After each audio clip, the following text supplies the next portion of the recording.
Assalomu alaykum, hurmatli asalarichilar. Bugun sizlarga sifatli onarilar yetishtirish shartlari haqida qisqacha aytib o'taman. Nimaga bunaqangi sezonning oxirida bu videoni qilyapman? Chunki sezon boshida meni vaqtim yetmadi. Mana endi gumbaklar soni ozaygandan keyin vaqtim bo'ldi. Qani boshladik. Men onari chiqarishda rus olimi Vladimir Georgiyevich Kashkovskiyni ilmiy asoslangan maslahatlariga o'sha kitobiga asosan onar chiqaraman. U bir qancha shartlarni aytib o'tadi. Birinchisi bu oila kuchi albatta minimum 2,5 kilo bo'lishi kerak. Ikkinchi shart oilaning biologik yaxlitligi. Uchinchi shart oilada ochiq rasplod bo'lishi. To'rtinchi shart bu qulay tashqi ob-havo sharoiti 24-28 gradus bo'lishi. Keyingi shart bu ekilayotgan, olinayotgan urug'da lichinkani yoshi. Eng ideali bu 12-60 soat bo'lsa, 60 soatdan kattasi sifati ozayib boradi. Keyingi shart bo'lsa bu oilada parvarishlanayotgan g'umbaklar soni. Qancha oz bo'lsa shuncha yaxshi. Lekin buni ham o'zini chegarasi bor albatta. Moliyaviy chegarasi bor. Xo'p, bu qoidalarga qanday amal qilishimni men hozir birma-bir sanab o'taman, ko'rsatib o'taman. Xo'p, oilani qanday boshlayman men? Bitta yaxlit oilani, korpusni oilani olaman. Paytida 6-8 rom kuchga kelgan payti bo'ladi. Pastda 6 ramka ari qoldiraman, tevaga 2 ramka olib chiqaman. Agar yetarli bo'lmasa, boshqa oilalardan yig'ishtiraman. Tepaga 5 ramka, 4tasi rasplod, aralash rasplod, bitta pergali ramka. Umumiy pastda 6 ta, tevada 5 ta, 11 ramka. Agar bittasini plus minus qilib zichlab 10 ramka desangiz ham, bu уже 2,5 kilo ari bo'ladi. Men bundan tashqari tevasiga 4 ramka ari qoqib beraman. Zichari. Bu 1 kilo. Shunda bo'lyapti, kamida 3 kilo, bo'lmasa 2,5 kilo, 3,5 kilo atrofida kuchga ega bo'lgan oilada уже men g'umbak chiqarishni boshlayapman. Birinchi shart bajarilgan bo'lsa, ikkinchi shart bu ochiq rasplod bo'lishi. Pastda menda ishlab turgan onari bo'lgani uchun men pastdan tevaga, pastdan yana ochiq rasplod olib turaman. Bu sinov bir dona oilada, 10 dona oilada bo'lmagan, bu 2000 dan oshiq oilada sinalgan ochiq rasplod bor va ochiq rasplod bo'lmagan holatda yetishtirilgan g'umbak sifati farq qilinishi. Ochiq rasplod bo'lganda 30 mg og'irroq bo'ladi va tuxum trubkalari ko'proq bo'lar ekan, yashash davri uzoqroq bo'ladi. Qandaydir ochiq rasplod bo'lsa tanlar ekan arilar. Xo'p, ikkinchi shart bajarilgan bo'lsa, uchinchi shart bu tabiatda hali aytib o'tmayapman, tabiatda kelib turishi kerak bo'lgan nektar. Uchinchi shart bu tabiatdan nektar kelib turishi kerak. 200-300 gram bo'lsa normal deyilgan, ichi bo'lmasa, lekin menda bitta shu 400-500 gramda atrofida kuniga kelib turadi. Ko'p kelgan paytlari 1 kilogacha nektar keladi. Ob-havo o'ynashi holatiga qarab, agar arilar uchmagan bo'lsa, 1 litrgacha uchib turgan, yaxshilab turgan kun bo'lsa, 1,5 litr sirop beraman bir kunda. Hozir tagini ko'rsatib olaylik. Xo'p. Hozirgi holatda ari 3,5 kilo emas, ari undan ko'proq. Hozir shaharda xurmo jiyda gullagan. Mana bu ramkalarda to'ldirib tashlamaslik uchun orqasiga vashina qo'yib turamiz biz.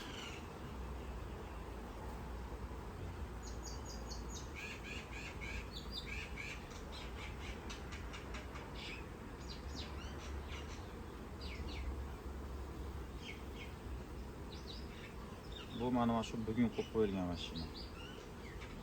Xo'p, sizlarga holatini birma-bir ko'rsatib o'taman endi.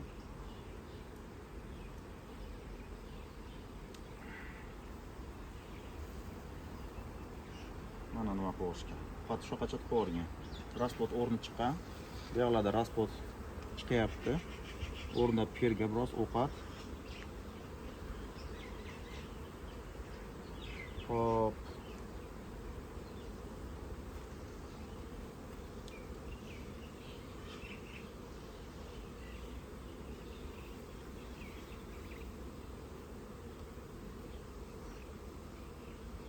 Yaxshi ko'ryapti.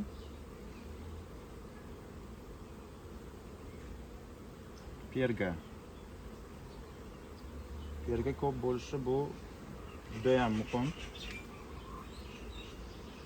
Bu ramkalar menda hozir sut uchun qo'yilgan ramkalar.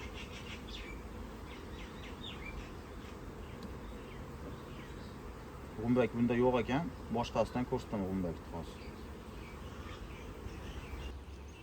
Sizlarga g'umbakni ko'rsatib o'tmoqchiman.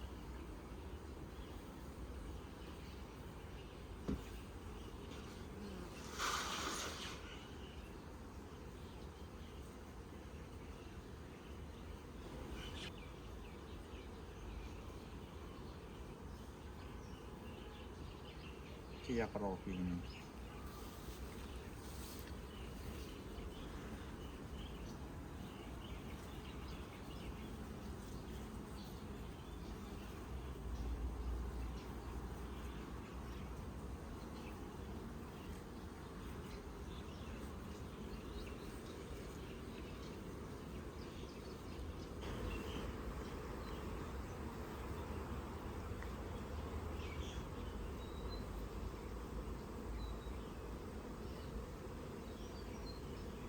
Bu holat hozir shunaqa desalaring, boshlayotganimizda ham holat shunaqa bo'ladi, lekin arisi ozroq bo'ladi. Hozirgi holatda 3,5 kilodan ari ko'proq. Ari уже 5 kiloga yaqinlashib qolgan. Perga, rasplot, ovqat mol ko'lchilikda katta bo'lishadi g'umbaklar.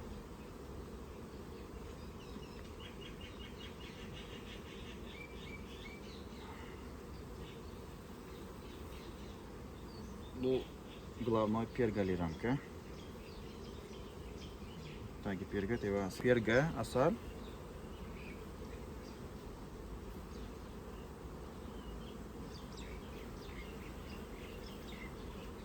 Xuddi boshlaganimdek, birinchi bosh start qanday olganimdek, bu yerda hozir shunaqa holatda bitta pergali ramka, 4 ta rasplot.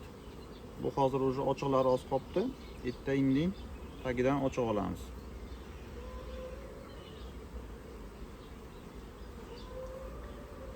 Hop, keyingi sharti qaysi shartni bajaramiz?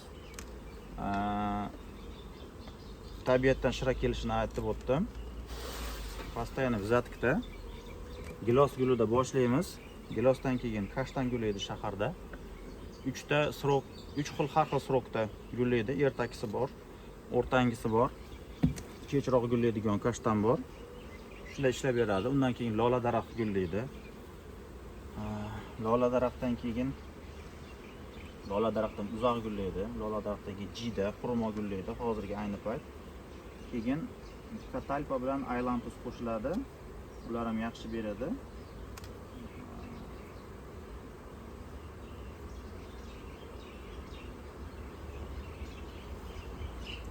Tagida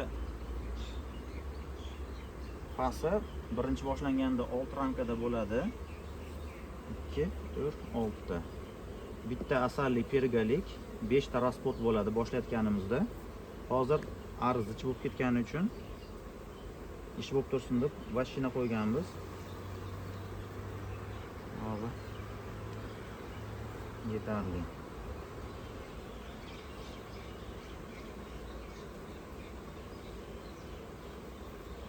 Bir tekisda chuqur qilib, yaxshi topdi. Ichiga olib beramiz.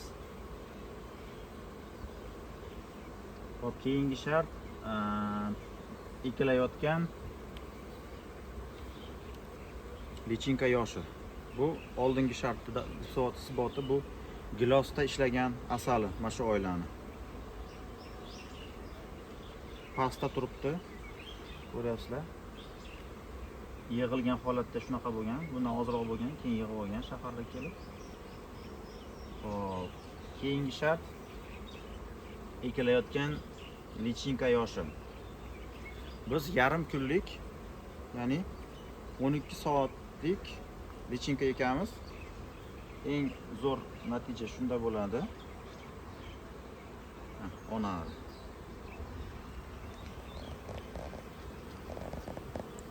juda yaxshi ishlayapti. To'liq perga, urug'lar.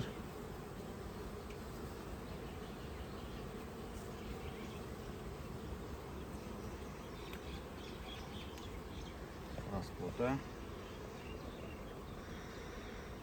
Xo'p, bu bizga nima beradi? Yarim kunlik lichinka olishimiz. Kalendarniy to'liq 11 kunda realizatsiya qilish imkon beradi. Bu ham tikka zasih polni. Ko'ryapsizlar? Tepadagi asalli ramkalarni pastga olib aylantirganimizda mana shunaqaga har safar asalli ramkalardan joy bo'shatib, pergadan joy bo'shatib, iplar shunaqa qilib qo'yib beradi matga. Mana bu beha gullagan paytda biroz ro'y holatga kelib oladi, undan keyin iziga tushib ketadi. Bu ham mana ochiq zasih. Bekityapti sekin. Bular уже tevaga almashtirish payti kelgan. Hozir buni ko'rsatmayman. Xo'p, lichinkaning yoshi mavzusiga qaytsam, butun dunyoda 10 kunlik gumbek ajratib olinadi.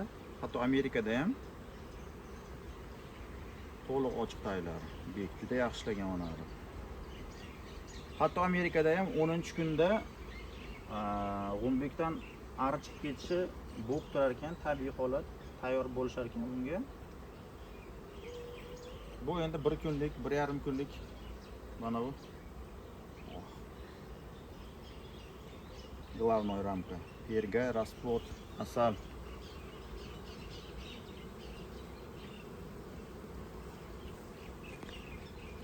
Mana.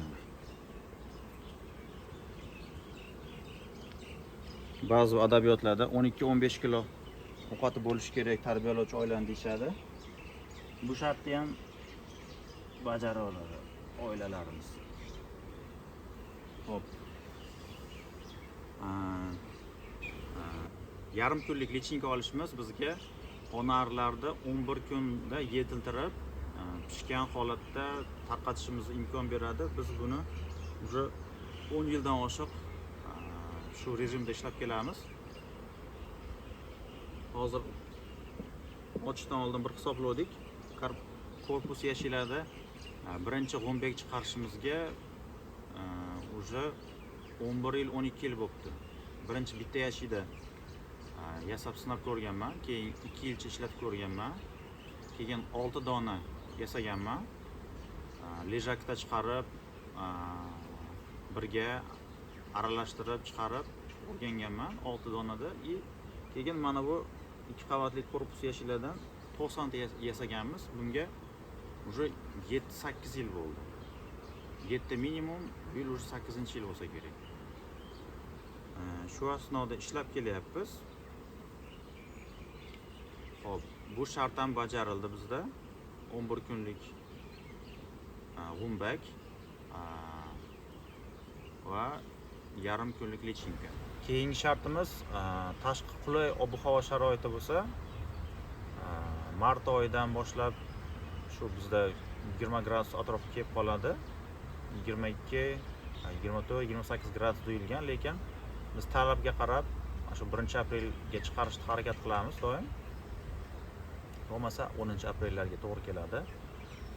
Mana bu pastida oila bo'lgani hisobiga tepaga issiq chiqib, noqulay ob-havo sharoitida ham biz gumbaklarni yetishtiradigan temperatura ancha optimal bo'lib turadi. Keyin mana bu qopqog'idagi karmushka turgani hisobiga ham har safar ochaverganingizda o'zi ko'p ochmaymiz buni, 4 kunda bir ochamiz.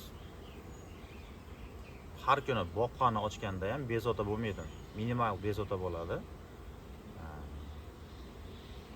shu ham bitta omil. Xo'p, keyingi shart bu tarbiyalanayotgan g'umbaklar soni.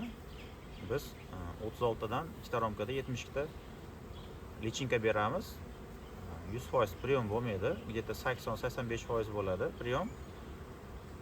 O'rtacha hisobda plus minus 50 ta, 55 ta o'rtacha darajada yaxshi sifatli g'umbaklar yetishtiradi oilalar. Agar bundan ozroq chiqarish kerak desalaring, bitta ramkada endi 30 ta, 20 ta chiqargan taqdirimda buni narxi уже ko'tarib bo'lmaydigan bo'lib qoladi. Qimmat sotishimga to'g'ri keladi. Yana ham men уже ko'ryapsizlar 10 rasplot 3 kilo, 3,5 kilo ari ishlatyapman. Bu ikkita paket pulni ishlataveryapman-da. Ikkita paketni ishlatyapman. Bular qancha ishlashyapti. O'ylamanglar, bu yashidagi arilar ko'payib ketaveradi deb o'ylamanglar, bu noto'g'ri. Bu arilar juda ham ko'p iznos bo'ladi, chunki ko'p g'umbak ketin g'umbakga yetishtirganda juda ham ko'p ona ari suti ishlab chiqaradi. Bularda umri qisqa bo'ladi. Mana shu paxtagacha mana shu holatda ketadi. Bir oy mana shu ari shu holatdan jicha qo'shiladiki, oshcha qo'shilib ketmaydi. Shu ko'p ishlagani sababli shunaqangi iznos bo'lib ketaveradi. Shuni hisobiga men bir ramka zaryadka qila olmayman. Qimmat sotishimga to'g'ri keladi. Qimmatni biz arichilar xohlamaydi. G'umbak bo'lsin, arzon bo'lsin, ish bitsa, bir yil ishlab bersa bo'ldi. Ko'pchilikka shunaqa bo'lishi mumkin. Lekin sifatli olaman deganlar постоянный klientlarimiz bor. Bu yil 10 mingdan sotdik. O'tgan yili oxirgi 3 yil, 4 yil 8 mingdan bo'lgan narxi. Nimaga men bu videoni yana aytaman, oldinroq qila olmadim. Vaqt tig'izligi sababli qo'lga tegmadi. Keyin biz zakaz ola olmasdik. Hammasi to'lgan edi. Oxirgi g'umbaklarni tarqatyapmiz. Endi ma'lumot uchun bu videoni tayyorladim. Hamma uchun g'umbak yetkazib bera olmayman. Hamkasblar ko'rar balki, nimadir o'rganishar. Lekin bu tez aytib o'tgan narsamni umumiy jarayonida har bitta detaylini tajribasi 1 yil ketgan. Bir narsa qo'shib, bir narsa o'zgartirgani 1 yil ketgan, 1 yil sezon ketgan. 8 ta 10 ta narsa qo'shib o'zgartirgan bo'lsak, mana 8 yil, 10 yil o'tib ketdi. Yana bir qo'shimcha esdan chiqib qolibdi. Mana bu naslli oiladan olinayotgan lichinkani genetik ma'lumotdan tashqari mana bu tarbiyalanayotgan oilani genetik ma'lumoti sut orqali o'tadi. Bu odamlarda ham bor, bilasizlar. Sut ona deyishadi. Boshqa bir ona emizgan bo'lsa ham o'sha onasiga ham o'xshab ketadigan jihatlari bo'ladi. Shu nimani aytmoqchimanki, mana bu sifatli, kuchli, zo'r ishlab turgan oilalar albatta o'zini sifatlarini, sifatlarini, xususiyatlarini o'tkazadi. Bunda chiqqan g'umbaklar kelgan original g'umbaklardan ham, ona arilardan ham zo'r ishlaydi, xudo xohlasa. Shunaqa bo'lib kelyapti. Kelayotgan matkalarimiz zo'r. Asosan Karpat, Sinivir, Buchkovskiy chiqaramiz, Karnika ham chiqaramiz. Izlanishda davom etamiz. Biz har doim xorijiy adabiyotlarni o'qib boraman. Doimiy sifatni oshirib borish harakatidaman. Xullas, shunaqa gaplar. Video sizlar uchun qiziqarli bo'lgan bo'lsa, birorta yangilik olgan bo'lsalaring, albatta like bosinglar. Ona ari chiqaradigan arichi tanishlaringga jo'natib qo'yinglar. Biz ukamiz bobom bilan boshchiligida sizlar uchun izlanishda davom etamiz. Bundan qiziq videolar hali oldinda. Rahmat.